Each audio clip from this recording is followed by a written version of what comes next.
There are things in this world that don't want to be found, not because they're hiding, but because they understand what happens when they are. Creatures that exist just beyond what we understand, just outside the reach of light, buried in the forests, empty homes, and places people stopped looking a long time ago. They watch, they learn, and sometimes they wait. My name is the Researcher, and this is Mostly Monsters, a place where we uncover the entities, anomalies, and horrors the world was never meant to see. These are not stories, these are classified files, buried, redacted, and hidden for a reason. And tonight, we're opening them. Item number SCP 2734, Exodus of the Clowns. Object class neutralized, formerly Euclid. They look like clowns, but only from a distance. Pale skin stretched too tight. Exaggerated expressions that don't quite match emotion. Movements that feel rehearsed, like they learned how to be human by watching from far away. SCP 2734 wasn't just one entity, it was a species. Entire populations appearing across the world almost overnight, spreading across forests, deserts, mountains, anywhere far from people. And that's the first thing that made them different. They didn't want to be seen. No tricks, no performances, no interactions. Just distance. Every confirmed sighting happened by accident. A glimpse between trees. A figure standing still for just a second too long, and then gone. Faster than anything that size should be able to move. The internet tried to explain it. Hoaxes, costumes, urban legends. Most of that noise was intentional. A cover. Because the truth was harder to accept. These things weren't pretending to be clowns. They just resembled something we already feared. Biologically, they were built for survival. They needed almost nothing to live: grass, bark, insects, even garbage. Their bodies adapted to any climate: extreme heat, freezing cold. It didn't matter. They didn't get sick. They didn't slow down. And when approached, they ran. Not aggressive, not territorial, just afraid. That was the second thing that didn't make sense. They feared us. Attempts to make contact failed again and again. Entire groups would vanish overnight, traveling hundreds of miles just to avoid a single interaction. But eventually, something changed. One group stopped running. Two individuals stepped forward and allowed themselves to be taken into Foundation custody. Not restrained, not forced. They chose it. For understanding, for communication, for the first time, there was a chance to learn who or what they really were. And then, without warning, they were gone. Not just the two in containment, all of them. Every known population vanished. No bodies, no signs of struggle, no explanation. The file was updated, neutralized, but no one knows why or how. And sometimes, deep in places where no one goes, there are still reports of something standing between the trees, completely still, watching. Item number SCP 1282, Reverse Were Rabbits. Object Class Euclid. At first, they seemed completely harmless. Five white rabbits, indistinguishable from any others. Soft, white, predictable. The kind of animal no one would ever be afraid of. And that's exactly why they're dangerous. Because what they become only happens under the right conditions. During a full moon. If exposed to moonlight, their bodies begin to change. Not violently, not suddenly, slowly, unnaturally. Bones stretch and multiply. Muscles form where there shouldn't be any. Their shape distorts until they're no longer animals, but something disturbingly close to human. And when the transformation is complete, they stand upright. They wear clothing formed from their own bodies. They carry weapons that didn't exist seconds before. And they think. They speak. They understand. They call themselves hunters. And they behave like they've been doing it for a long time. They communicate in clear, structured English, discussing tracking patterns, kill strategies, and efficiency. But what they hunt is the most disturbing part.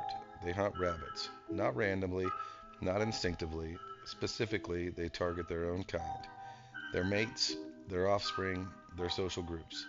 They track them with precision, eliminate them one by one, and consume them, not out of hunger, but purpose. It continues until there is nothing left to hunt, or until the moon sets. And then, just like that, it's over. Their bodies collapse back into normal rabbits, small, fragile, silent. But something lingers. They stop eating, they stop moving, they isolate themselves, as if they remember everything they did and can't live with it. Item number SCP-799, Carnivorous Blanket. It looks like something you've seen 100 times before. A blanket draped over a couch. Soft texture, warm colors, maybe even comforting. The kind of thing you wouldn't think twice about wrapping around yourself on a cold night. And that's what makes it effective. SCP-799 is alive, but not in a way you'd immediately recognize. It doesn't move, it doesn't react, it just exists, feeding slowly on dust, skin cells, microscopic organic material. It can survive like that for years, completely unnoticed, blending perfectly into any home. But if it goes too long without enough to sustain itself, it changes. Not on the outside. You won't see it happen, but inside, its entire structure shifts. A feeding mechanism forms, a mouth, hidden within the fabric, waiting, and when someone finally uses it, pulls it over themselves, settles in, becomes still, that's when it acts. It feeds in seconds, removing flesh so efficiently that there's almost no immediate sign. No struggle, no noise, and then it's gone. The mouth disappears. The structure resets. It goes back to being just a blanket. Warm, soft, harmless, until it isn't. It reproduces slowly, pieces breaking off over time, forming pillows, smaller versions of itself, spreading quietly into new environments. Which means right now, there could be thousands of them, in homes, bedrooms, waiting. Item number SCP-625, Anklebiters.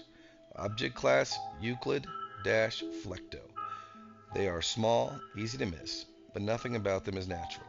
Each one is made from pieces of different rodents, fused together in ways that shouldn't work, yet somehow do. Some have too many limbs, some don't have enough. None of them are symmetrical, and all of them are fast. They stay in dark spaces, under furniture, inside walls, anywhere light doesn't reach, and they wait. They don't act immediately. They watch first. They learn movement, timing, patterns. And when the moment is right, when you're distracted, standing still, unaware, they strike. Not to kill, not even to seriously injure, just to take something. A precision section of flesh from your ankle, removed so cleanly you won't even feel it.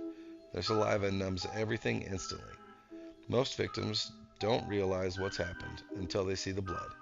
By then, it's already too late. And the worst part, they don't need to survive. They choose to do it.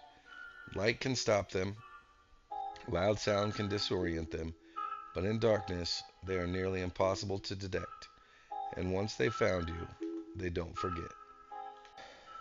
Item number SCP-239, The Witch Child. Object class Keter. She appears harmless, just a child, 8 years old, small, quiet, unassuming. But SCP-239 is one of the most dangerous entities the Foundation has ever encountered, because she doesn't follow the rules of reality. She decides them. Anything she truly believes becomes real. Not as an illusion, not temporarily, completely, permanently. If she thinks something should exist, it does. If she believes something shouldn't, it doesn't. She has erased people from existence without understanding what she was doing, and brought them back just as easily. Her body cannot be harmed. Her survival is absolute as long as she is conscious, and her imagination is limitless. So the Foundation made a decision. They told her she's a witch, that her abilities are spells, limited, controlled, something that can be managed, and as long as she believes that, her power stays contained. But she's still a child, and children imagine things they don't fully understand. Right now, she's asleep, held in a permanent coma to prevent her from thinking, from imagining, from accidentally rewriting the world around her. But if she wakes up and decides something is different, there is nothing anyone can do to stop it. These were just a few of the files hidden deep within the Foundation archives, and trust me, it gets worse. If you want more SCPs, more monsters, and more things that should never exist, make sure you hit like and subscribe. New videos every week, and down in the comments, tell me which SCPs you want me to investigate next. Until then, stay out of the dark.